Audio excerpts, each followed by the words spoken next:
अस्सलाम वालेकुम स्टूडेंट्स। आज हम लोग को एजुकेशन मज़मून पढ़ने जा रहे हैं। 12वीं क्लास के तालिब इल्मों के लिए एक ख़ास वीडियो है। बहुत इंपॉर्टेंट मज़मून है क्योंकि ये कई मरतबा एग्ज़ाम में आ चुका है। ऐसे तलबा जिनको इंग्लिश रीडिंग में प्रॉब्लम है, वो इंग्लिश नहीं पढ़ सकते, उनकी आसानी के लिए मैं साथ साथ इसको पढ़ता जाऊँगा ताकि उनको भी आसानी से याद हो जाए। तो चलिए शुरू करते हैं। Co-education is a system in which students of both sexes are educated together. In Western countries, it has been in fashion for a long time. Some Muslim countries have also adopted this system, but still it is a controversial issue. Some people argue in favor of this system. Some are against it. Some accept it as a necessary evil. Coeducation has its pros and cons. Those who are against it say that Islam bans free mixing of both the sexes.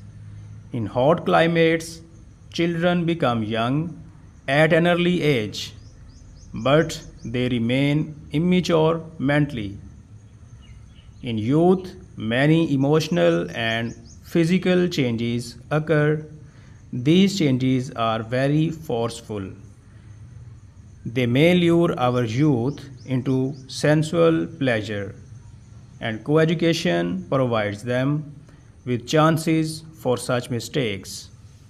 The supporters of this system say that this system promotes a great competition between both the sexes in their studies. It also boosts confidence in our youth, thus, it should be encouraged. No doubt, coeducation has its benefits, but its harms are far more threatening. Therefore, we should adopt moderate approach.